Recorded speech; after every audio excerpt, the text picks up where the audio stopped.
안녕.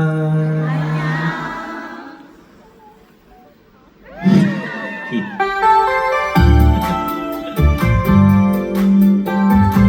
สวัสดีจ้า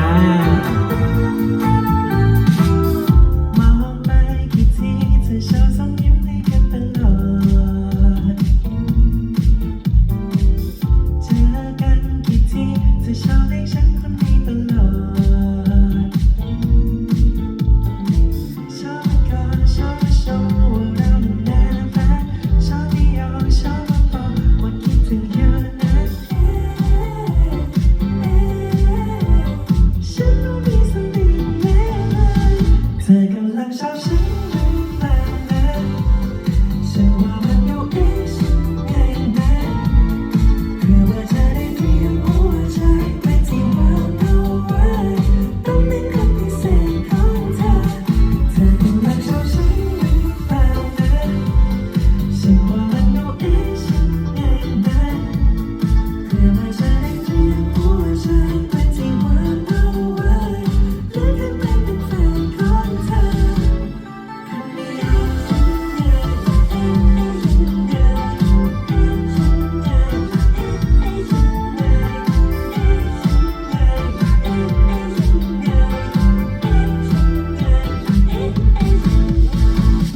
ชอบใครมากอดพอคิดถึงตลอดนี่มันใช่ไหมพี่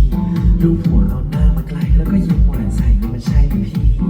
ถามเพราะความไม่แน่ใจกลัวคิดไกลไปเราไม่มีประสบการณ์เดี๋ยวพลาดไปใจเวงแล้วพี่คิดว่าไงพี่ว่าใช่แน่พี่แน่ใจใช่ไหมแน่นอนของแท้ทรงนี้ไม่ต้องกลัวมีใจให้ช่วยลุยเลยครับน้องจะรอดูทอนคนตัวชอบมันก็ชอบชมว่าเรานั้นชอบไม่ยอมชอบบอกว่า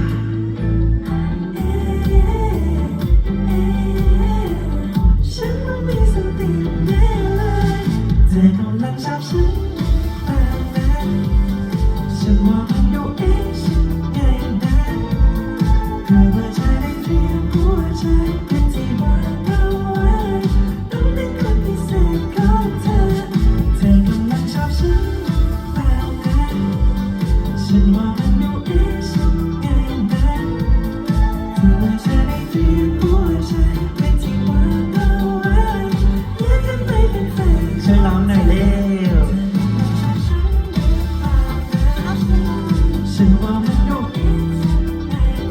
เอ๊ะฉันไงนะเตรียมหัวใจเป็นที่วางเอาไว้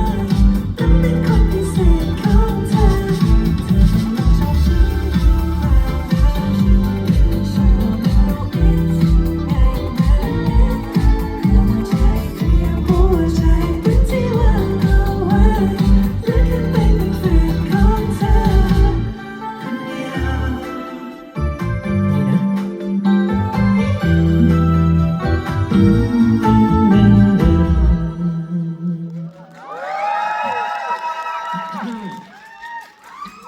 안녕하세요.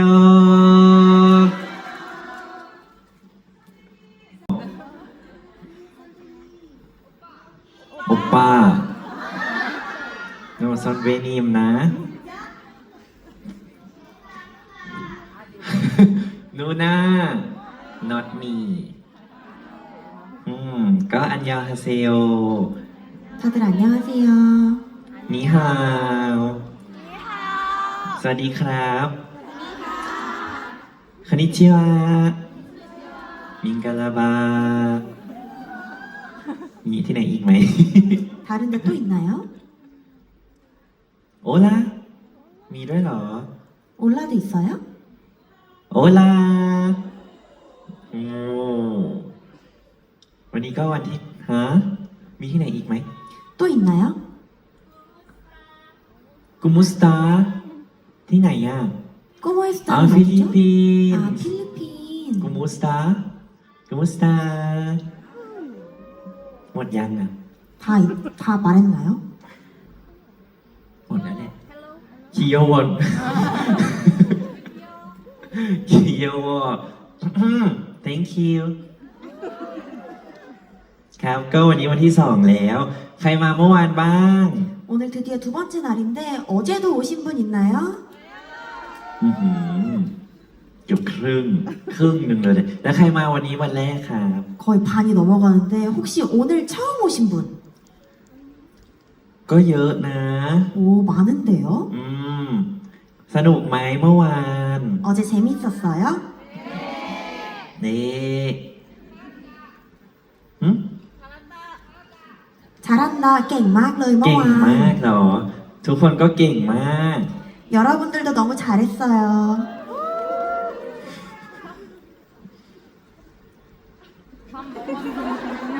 วันนี้ไม่มีรองเท้าแบบเมื่อวานใส่แล้วครับ 오늘은 어제랑은 같은 운동화는 없어요.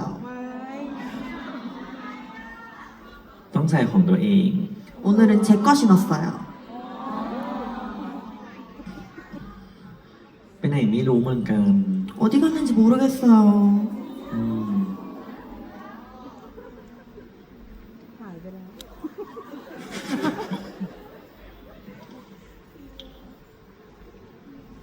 อืม อืม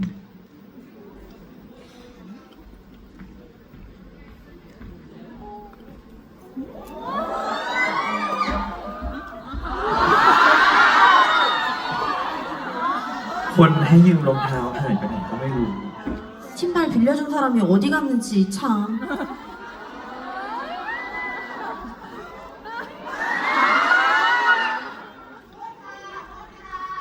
ฮะ ม้วน What? ค่ะตั้งสิ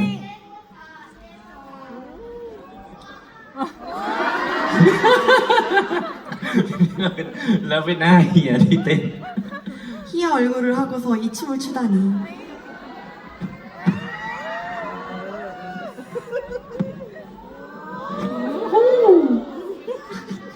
ตลกมาก 아, 너무 웃기다. คืน 다시 돌려드릴게요. คำสั่งนิดาฮะไม่รู้เหมือนกัน ไปแล้ว 희야 어디 갔는지 모르겠어요. 갔나봐요. ไปแล้ว 가버렸어.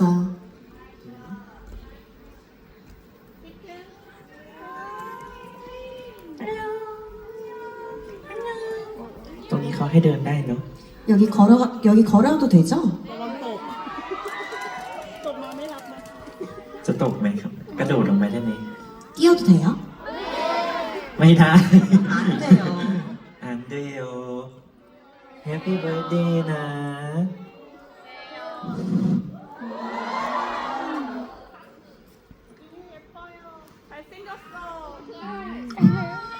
โอ้หลายอย่างมากเลยอ่ะ เย็บโปโยฉันซิงก็เขินอายด้วย 너무 다양한데요? หมดเฮียเลี่ยง น่ารักที่สุด น่ารักที่สุด สวย สวย หล่อด้วย เลิศ ผมเป็นใครเนี่ย 전 대체 뭔가요? อืมแปลว่าอะไรอ่ะ วันเบียกเค 무슨 뜻이에요, 완벽해? perfect ว้าว วันเบียกเค